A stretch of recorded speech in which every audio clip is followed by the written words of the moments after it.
नमस्कार प्यारे बच्चों, एक बार फिर से TNI कॉलेज के यूट्यूब चैनल पर आपका जोरदार स्वागत है।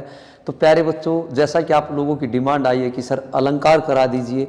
देखिए अलंकार थोड़ा अगर आप ध्यान से देखेंगे तो कोई ट्रिक नहीं है, बगैर ट्रिक के अलंकार आपका यूं सेकंडों में सोल्व होगा। सबसे पहले बात आती है अलंकार की। अलंकार है क्या? तो बेटे अलंकार की अगर आपसे पूछ लिया जाता है, अलंकार का अगर बेटे परिभाषा आपसे पूछी ली जाती है तो कोई भी अर्थात किसी भी बात को अनोखे तरीके से कहना ही अलंकार है।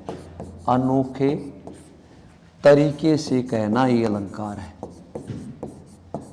कहना अर्थात देखिएगा, कोई भी काव्य है या कविता है या उसकी पंक्तियां हैं, उसमें किसी बात को एक तो साधारण तरीके से कहा जाता है। साधारण तरीके से क्या कहा जाता है? जैसे वह सुंदर है, वह अच्छी है। अब इसको अनोखे तरीके से अलंकार में कैसे कहेंगे? जैसे चांद सा मुखड़ा है ना, चांद सा मुखड़ा है, मृग से नैन है, कमल जो है कमल नैन है। इस विचित्र तरीके से किसी बात को कहना ही अलंकार कहलाता है प्यारे बच्चों। ये नहीं तो काव्य की सुंदरता वगैरह, पहले तो आप सुंदरता समझोगे फिर काव्य समझोगे, इतना टाइम कहाँ है। सीधा है, किसी बात को अनोखे या अलग तरीके से कहने का ढंग ही अलंकार कहलाता है। अब बारी बारी लेते हैं बेटे अलंकार को। सबसे पहले अनुप्रास अलंकार। अनुप्रास अलंकार में क्या होता है? कोई भी वर्ण है, वो कोई भी जो वर्ण है वो वर्ण, कोई भी वर्ण बार बार आता है। कोई वर्ण बार बार आता है, अर्थात कोई का मतलब कोई एक वर्ण बार बार आता है। जैसे देखिएगा, जैसे र है, ये र वर्ण है बेटा, और ये राम शब्द है। राम शब्द है तो जैसे र है, प है, च है, ल है, मैं, ये सारे के सारे वर्ण हैं। तो अनुप्रास अलंकार में होता क्या है? कोई एक वर्ण बार बार आता है किसी पंक्ति में, तो वहाँ अनुप्रास अलंकार होता है। जैसे देखिएगा बेटे, रघुपति, रघुपति राघव राजा राम, रघुपति राघव राजा राम, रा रा रा रा। तो बेटे जब किसी पंक्ति में कोई एक वर्ण बार बार आएगा तो वहाँ क्या होगा? अनुप्रास अलंकार बेटे। कौन सा हो जाएगा? अनुप्रास अलंकार। आगे बढ़ते हैं बेटे, अगला है उपमा।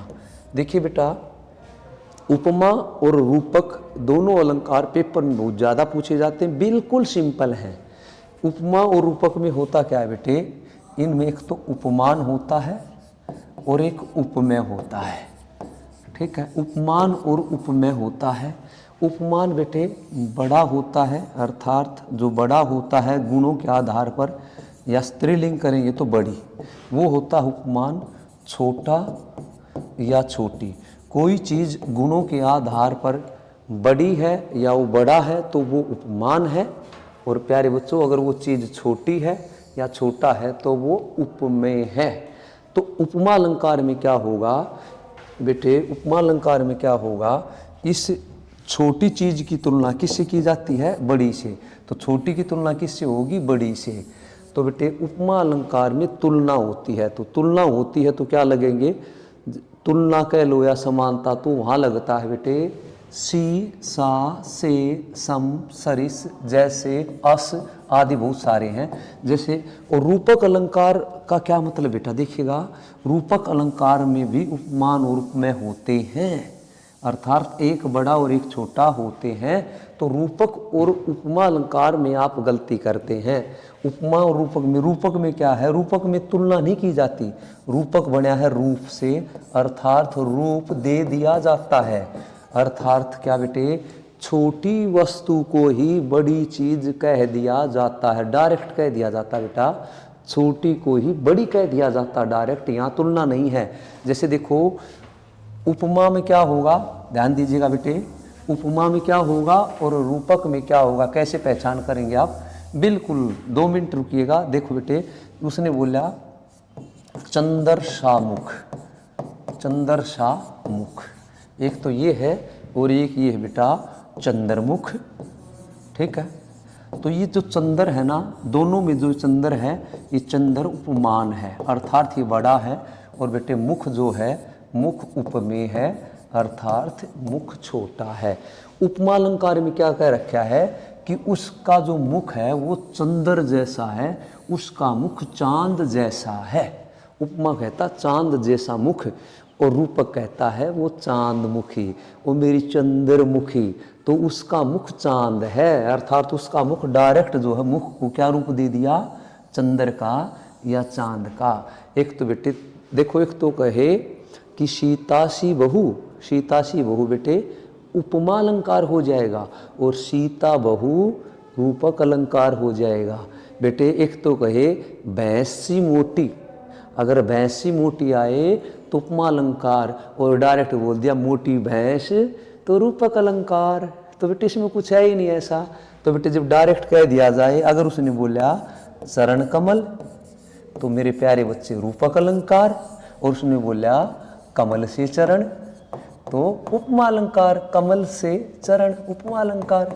ये तो है सबसे आसान टॉपिक अलंकार, कुछ भी नहीं है इसमें।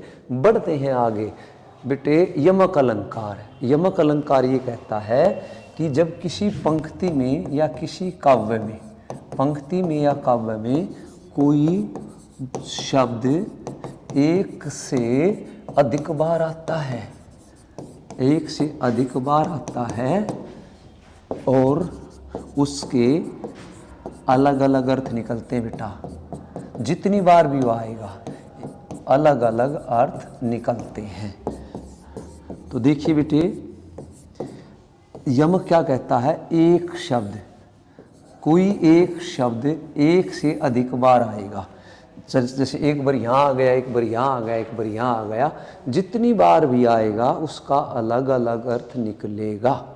एक शब्द एक से अधिक बार आएगा, जितनी बार भी आएगा उसका अलग अलग अर्थ निकलेगा। जैसे उसने लिखा भी, काली घटा का घमंड घटा, काली घटा का घमंड घटा। एक घटा ये है और एक घटा ये घटा बादल है कि हटा, सावन की घटा नहीं बोलते, और इस घटा का मतलब है कम होना।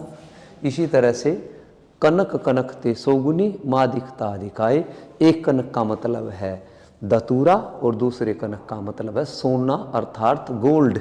तो एक कनक से दूसरे कनक में, तो बेटे यमक काव्य में कोई एक शब्द एक से अधिक बार आता है, जितनी बार भी आता है बेटे अलग अलग अर्थ लेकर आता है, वो अलग अलग बेटा यमक हो जाएगा। सलेस बेटा, सलेस शब्द का मतलब होता है चिपकना, चिपकना। तो बेटे शब्द एक है, अर्थात शब्द एक है और अर्थ अनेक चिपके हुए हैं।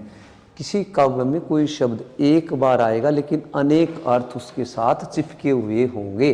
जैसे ये काजू कतली है, तो काजू कतली को प्राप्त करने के लिए चींटी भी चिपकी हुई है, मक्खी भी, और कुत्ता भी चाट रहा है, मनुष्य इसका दीवाना होता ही है। तो बेटे बर्फी एक है, मिठाई एक है, चाहने वाले अनेक। इसी तरह से सलेस जो शब्द है इसका मतलब है चिपकना, एक शब्द और बेटा अनेक अर्थ चिपके हुए होंगे। जैसे देखिए बेटे कैसे करेंगे हम इसको करेंगे बेटे, पानी गए ना उबरे, पानी गए ना उबरे, मोती मानुष चून।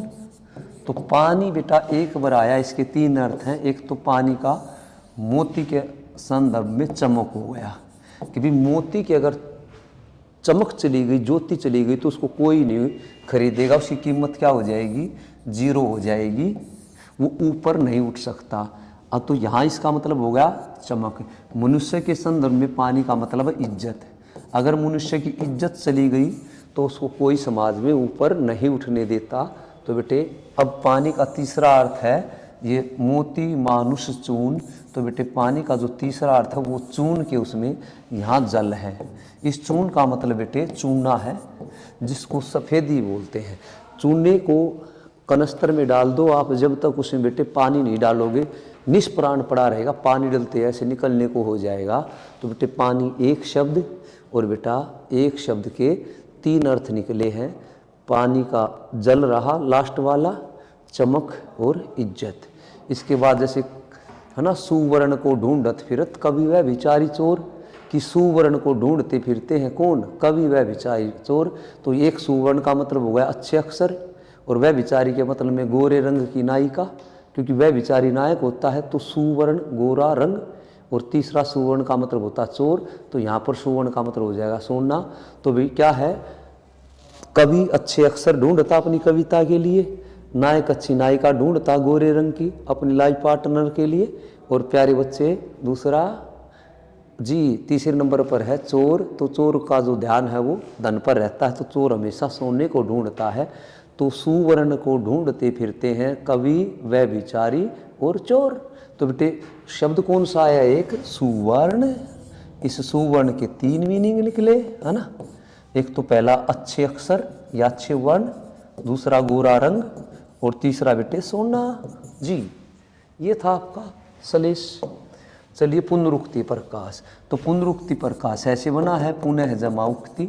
तो बेटा जब किसी काव्य में कोई शब्द एक साथ 2 बार आ जाए और एक ही अर्थ निकले, ध्यान से सुनना, जब किसी काव्य में कोई शब्द एक साथ, एक बार यहाँ पर आ गया, फिर एक साथ 2 बार आ गया, लेकिन एक ही अर्थ निकले, वो पुनरुक्ति प्रकाश है। जैसे राम राम धीरे धीरे चलते चलते, बिल्कुल कहते ना, धीरे धीरे बोल कोई सुन ना ले, राम राम, है ना, और चलते चलते यूं ही गिर जाते हम, क्योंकि कम खाते हैं हम, है ना।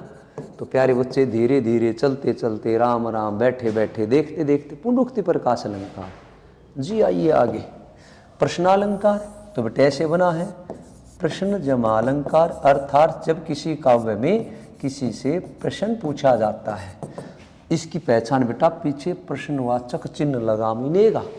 जैसे आप यहाँ आए किस लिए, तो पीछे लगा मिलेगा प्रश्नवाचक चिन्ह, आप यहाँ आए, आप यहाँ आए किस लिए।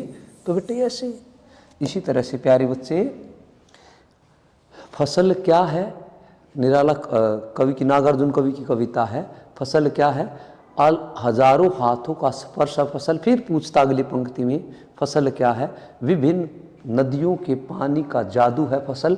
तो बेटे जिसके पीछे प्रश्नवाचक चिन्ह लगा मिल जाए, वो क्या है मेरे प्यारे बच्चों, वो प्रश्नालंकार है। अगली वीडियो में एक अगले टॉपिक के साथ फिर मिलूंगा। प्यारे बच्चों अगर आपको वीडियो अच्छी लगे तो लाइक ज़रूर करना, दिल खोल के शेयर करना, मुस्कुराते रहो। अगर चैनल पर पहली बार आए हैं तो सब्सक्राइब कर लीजिएगा, बेल आइकन भी दबा लीजिएगा। जय हिंद।